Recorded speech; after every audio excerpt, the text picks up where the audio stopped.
We have theories of learning, and these in this lesson we are looking at digital learning theories. Digital learning theories, we are emanating our information from connectivism as a theory of learning.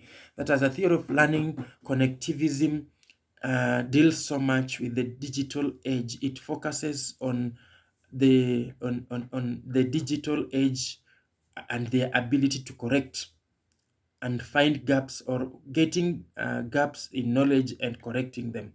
So, in these digital learning theories aspect, because we want to look at now the digital learning theories, not the learning theories that were identified by psychologists in the 19th century. At least we need to look at our 21st century. What does it say about learning and the theories of learning? So there are multiple digital learning theories that have been found, and they have also found a place in learning environments. Each incorporates a technology and a digital age.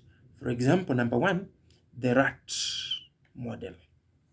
RAT model. It is also, when we say the RAT model, it is the one that stands for replacement, amplification, and transformation. Replacement, amplification, and transformation. And this tells a story of technology in the classroom. Replacement approaches don't let technology change the way teachers teach. Rather, replacement uses, or the teachers use replacement as an alternative tool to meet the same goals. The teacher is not removed from class.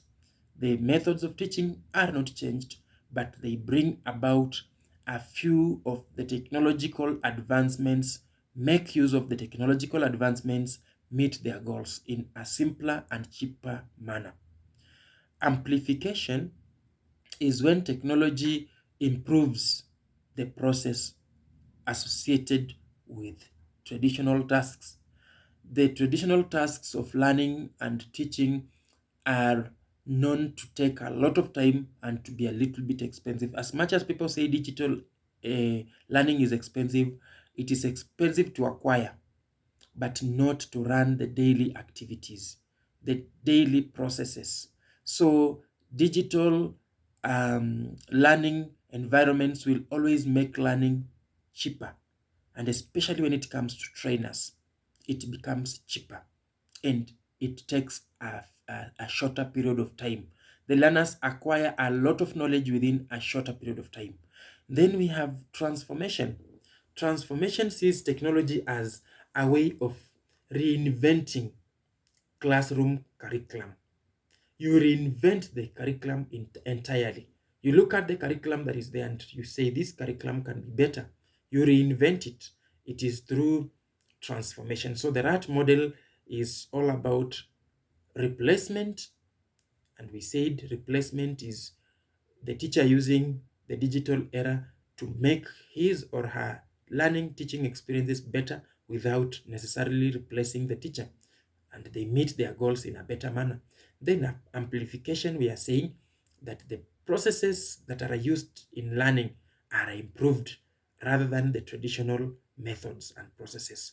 Then we have transformation, which looks to reinvent the classroom curricula, the content being taught, how it's being taught, and how it's being received. Even the examples that you give today are not the examples that were being given in the 1980s.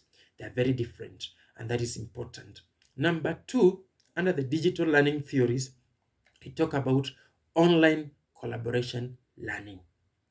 Online collaboration learning, or OCL, focuses on how learning is different with or when conducted through online discussions and distance learning, like what I'm doing right now.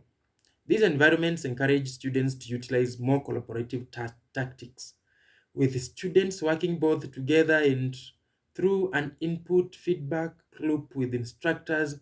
Mostly, this happens when people are just relaxed, teachers are relaxed, students are relaxed. They are like on their social media where they are meeting different types of friends. They are free to talk, to air out their views. In my experience as a teacher, I have seen under online collaborative learning students being free even to contribute, to write answers, to ask questions without any problems, as compared to classroom.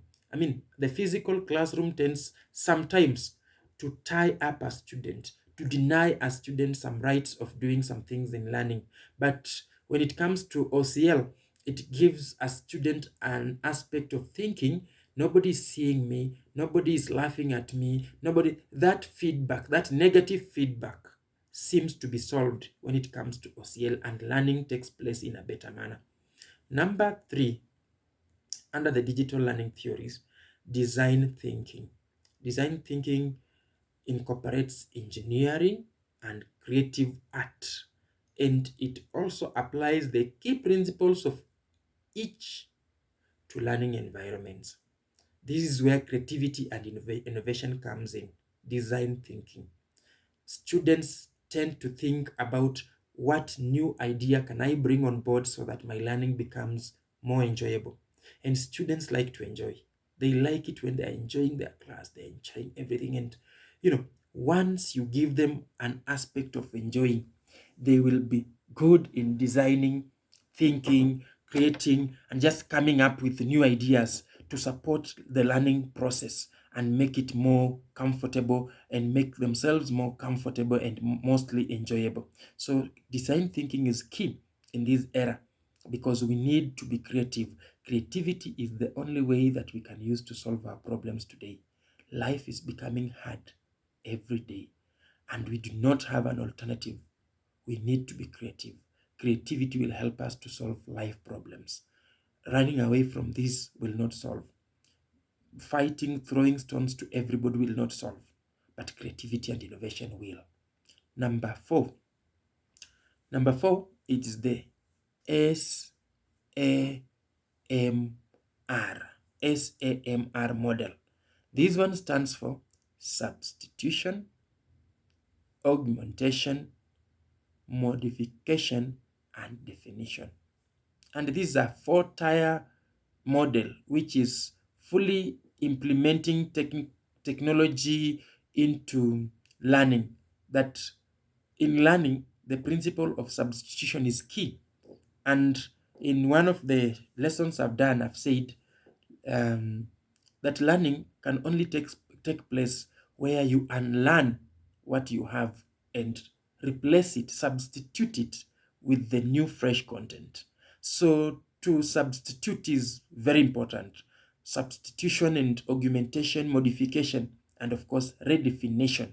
Just getting the other aspect, the other part of what you know is very important. And this gives an aspect of learning and modeling, just making learning to be better by removing what you feel is very comfortable, is good for you, but it may not be good, it may not be better, it may not be the best. Just because you know it does not mean it is what is supposed to be done. And learning is a continuous process, it does not stop. So we have to look at learning from all perspectives. We have to to unlearn what we feel is very comfortable. If you want to learn, you have to unlearn first before you learn. So learning is all about unlearning and learning at the same time, because you remove what is not necessary, you put in what is necessary. That is learning. Thank you for today. God bless you.